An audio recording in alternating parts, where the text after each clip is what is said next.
嗨，大家早安！现在是清晨的3:44。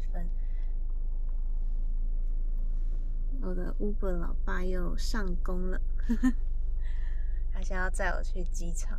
我昨天整个大失眠。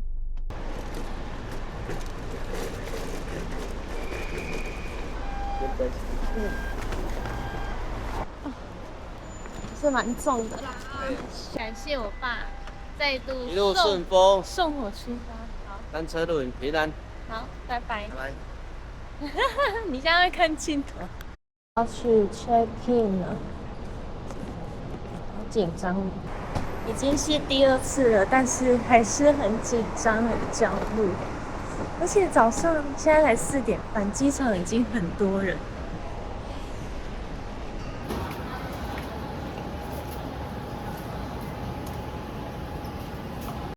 现在是早上的5:20左右，我已经成功的托运完，然后也进来里面等了。已经是第2次出发了，但是那个焦虑、紧张的感觉一点都没有变少。因为上一次去4国的时候，是一个完全不知道会发生什么事的前提下，就是有一种初生之犊不畏虎的感觉，所以要焦虑也不知道要焦虑什么，就不知道会发生什么事。但是有了上一次的经验之后，这一次反而我觉得有更紧张因为大概知道有可能会遇到什么状况，虽然知道你可以准备，可是就会就我凡事会先往比较不好的地方想，就应该说做好最坏的打算这样子。然后，所以我就越想越焦虑。所以昨天睡前我就告诉自己，不要再想了，不要再想了，反正不管发生好事坏事，我都接受就好。我就是一直这样安慰自己。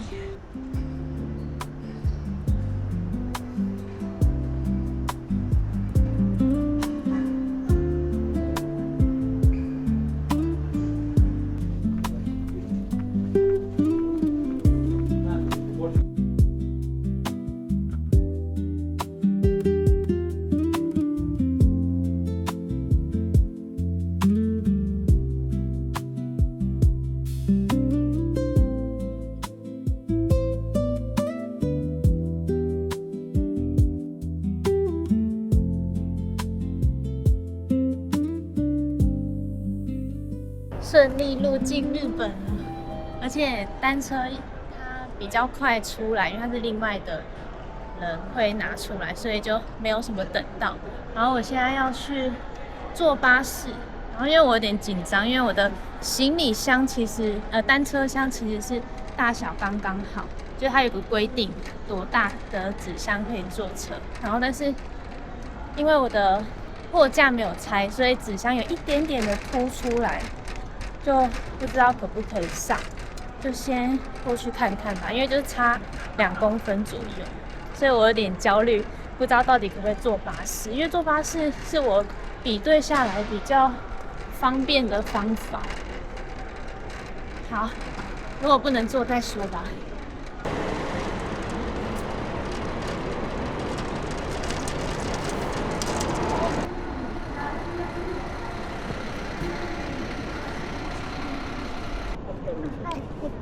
はい、です。大阪空港ですかね。京都駅。京都。京都駅。こちらね。はい。ありがとう。太方便了。はい。京都、はい。IC カードいいですか。はい、ありがとう。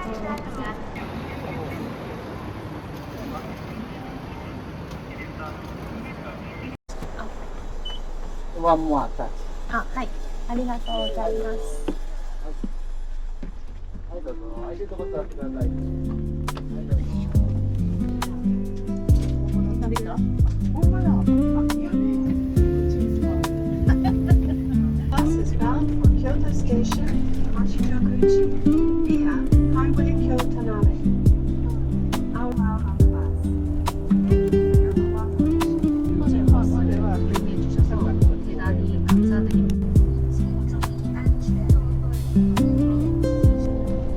どうにかして連れて引きずり出したいわ。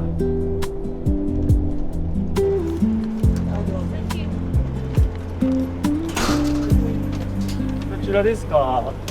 これかな。はい。はい、どれです。ありがとう。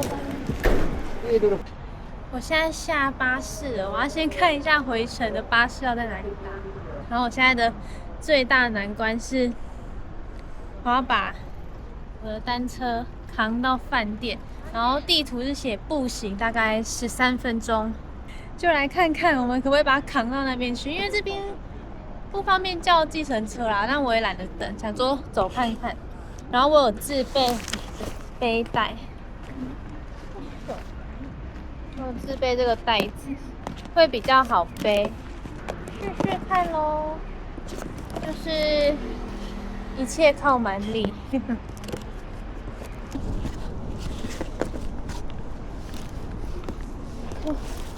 加油！还可以，还可以，真的是蛮重的。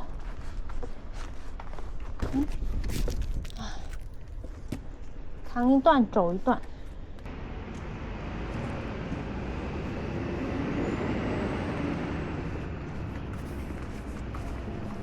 我怎么在平路累感也有在爬坡的感觉？我现在的计划就是一个街口一个街口走，然后我走这小路比较没有人，可以休息，不会一直被侧目，因为我扛一个这么大的单车纸箱，会一直被侧目。好，继续走吧。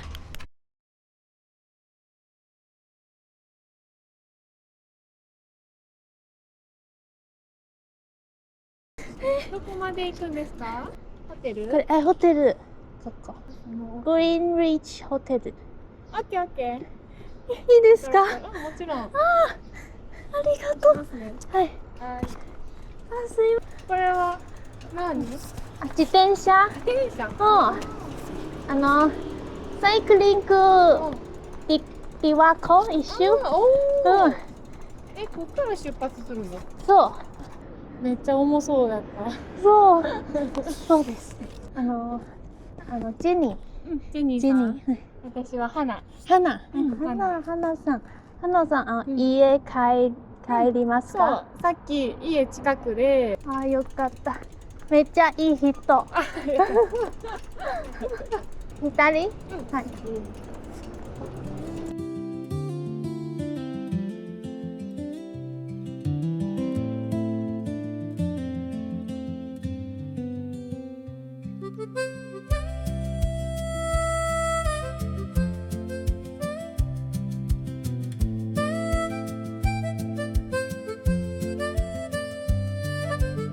花ちゃん、ありがとうございました。どういたしまして。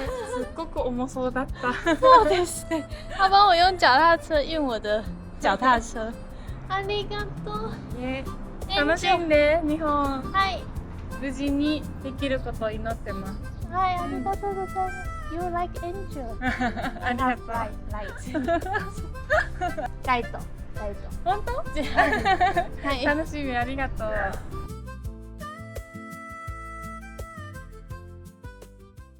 我真的会爱死 Cycle 被傻塞，我2次都被他们拯救。我现在先去饭店放行李，然后去找个地方休息坐一下。我现在纸箱的问题搞定了，然后也去饭店寄放行李了，因为3点才能入住，现在是1点半快2点，所以我打算在街上晃晃，主要是要看一下这边的脚踏车的规则。我刚刚问Hana。他说，其实就是规则有变，但是其实大家都还是算正常的去，就跟之前没有差太多啦。其实就是还是稍微注意一点。然后他就说日本人都很好的，叫我不用担心。所以现在这一点时间就到处晃晃，然后因为我还不饿，第一天就是肾上腺素爆表，所以就是都吃不太下。走他们的天桥来看一下这个城市的市景。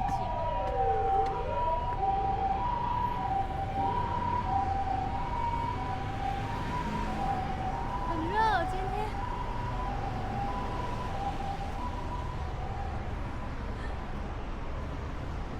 哇，又解锁了一个新的城市。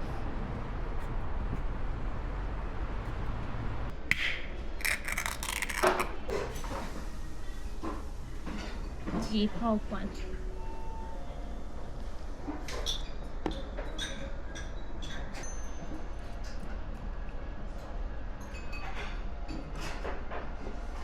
搞定了我的车，太好了，搞定了，可以去饭店休息了。好，把我的车锁在这，我可以去 check in 了。看一下我带的链条油有没有漏出，完好无损。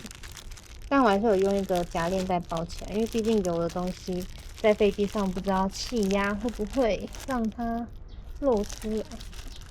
各位，我抵达我房间了！哇，很开心！哇，我这间是边间，哇，我喜欢边间，啊，喜欢有光的感觉。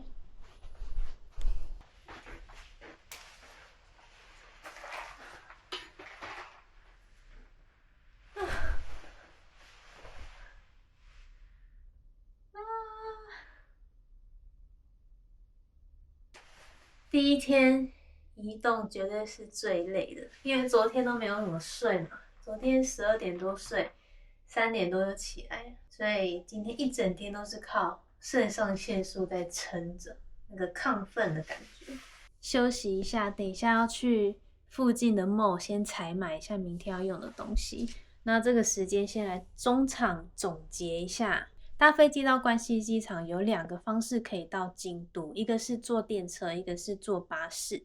那电车是比较多人会选择的，因为它好像快一点。然后，但是因为我查了一些资料，发现电车其实人比较多啦。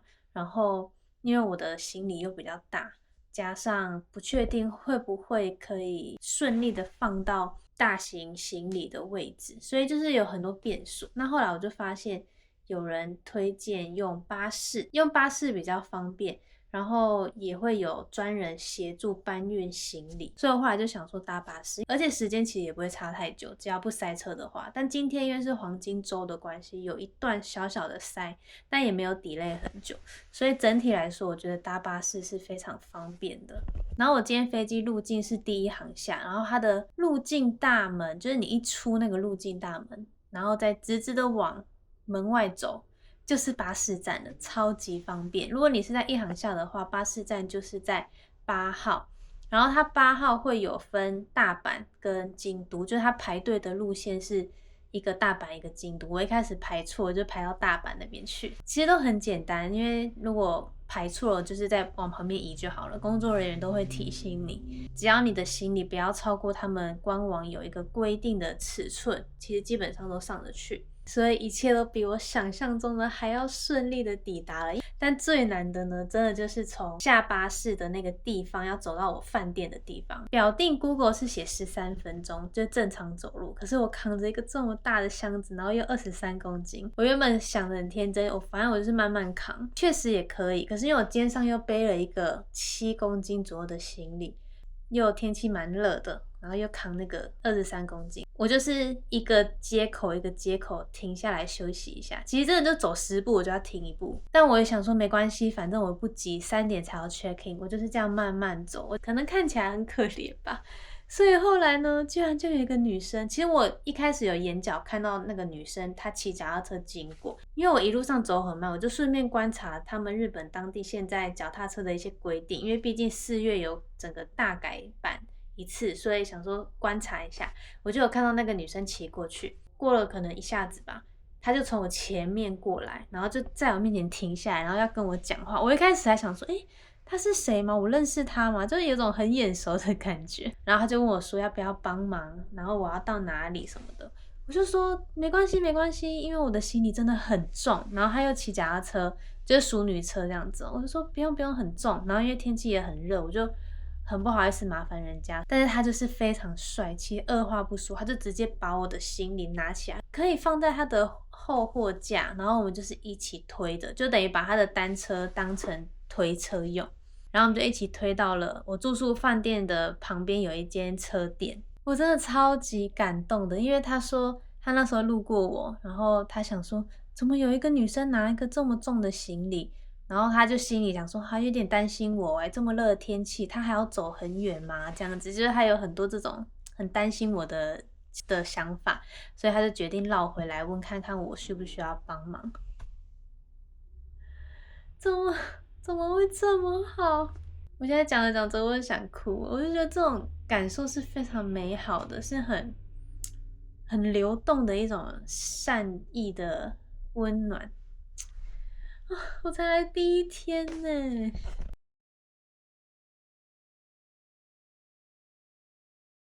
目前为止半天的京都心得，已经觉得这里是天堂吗？都住着仙女，都住着非常善良，大家都好友好哦。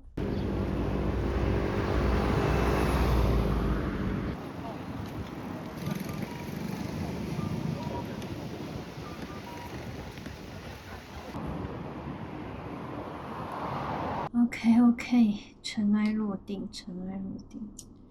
你们知道这个是什么吗？我很喜欢吃这个，这也是我在日本吃到的。这个叫做小萝卜，很好吃。这个当沙拉，这个很好吃。因为我刚刚去超市买了一些下酒菜，然后一个小便当当晚餐，因为我已经没有力气再走路了。首先，我出门前还要先预备哦。然后买了一个这个，很复古。毕竟来到京都这个古都，我们要一点复古的感觉。完美的一天呢！先敬这一口，我要先敬今天帮助我的那一位哈娜桑。哈娜 ，You are my angel， 你是我的天使。干杯！谢谢京都人的友善。啊，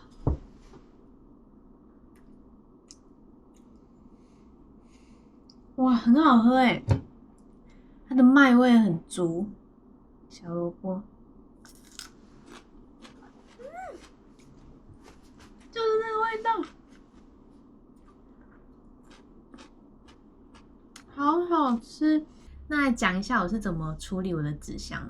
不好意思，我做的很随性，因为我脚真的太酸了，我需要舒服的坐姿。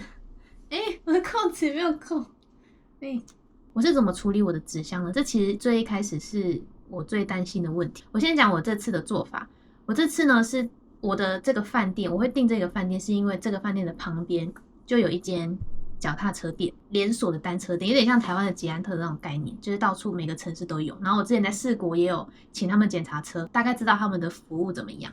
然后我想说我可以第1天到的时候先把车子给他们检查，然后顺便把轮胎那些都打好，然后看有没有在运送过程中摔坏车子等等的，就是请他们检查。我就是在店里开箱，然后把车子组起来，然后请他们帮我检查。然后我就顺势问他们说，能不能付一点钱，然后把这个纸箱留在你们这边3周左右，我大概什么时候会回来这边这样子。感觉出来他们是没有这个服务的，就是他们就是彼此员工间要讨论这样子。然后我就不想要造成人家的麻烦，所以我就跟他说，没关系，如果是可以帮忙我丢掉也 OK， 那你们这边可不可以买纸箱？因为我想要买纸箱加打包，因为如果他们有专门在卖纸箱打包的这个服务的话，那我愿意花钱买这个服务这样。那他们说他们没有纸箱可以买，然后他们讨论了一下，就说可以让我寄放纸箱3周，然后没有就是不收我费用，我就很感谢。但是我也感觉得到这个不是一个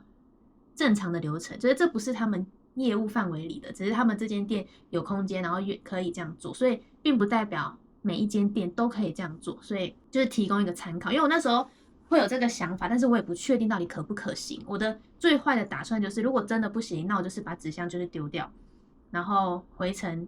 就是有另一个方法是，网络上有前辈分享说，可以透过一个好像叫西农运输吧，有点忘记名字。但是他们就是可以寄单车纸箱到一个地方给你，然后你可以自己打包完，然后他们也可以再寄去机场之类的，也是一个方法。但是就必须要预留一些时间去，就是有那个物流的时间啊，然后还要买纸箱的钱啊等等，就是会稍微比较花时间跟花钱一点点。所以总之，其实我最坏的打算就只是把纸箱丢掉就好。那其实处理纸箱这个问题没有那么难，因为其实在关西机场就可以处理了。它有一个好像可以丢大型回收的地方，我在查网络资料有，但是实际是在哪里有点忘记了，大家可以再去查看看。就是可以直接丢在机场，但不能乱丢，我是要有专门丢的地方。然后我忘记好像要收费吧，就一点点费用，对，应该不会太多。然后所以机场其实也是可以处理的。那饭店跟饭店讲一下，然后付费用也是可以处理的，但这些都不是每一间都可以啦，就是要事先写信或是 email 问一下。但是其实方法百百种，我看很多前辈他们就是去商店拿很多纸箱拼拼凑凑也可以，或是用吸车带就是绑得牢固一点也可以，就是看你自己。那因为我自己是我很怕麻烦，然后我又经验不够，很怕弄不好把车子弄坏了等等的，所以我就是想的最简单的就是我就是一个纸箱，我原本用什么我就是最会用什么，这样最好。所以很幸运的今天这个车店他愿意就是收留我的纸箱3周。总而言之就是我把纸箱留在车店，然后3周之后再回车店拿纸箱打包带走，就这样子。那明天影片再看看我会骑到哪吧。好，那今天就先这样子，我的单人大折游关西第0天就先这样啦，明天见。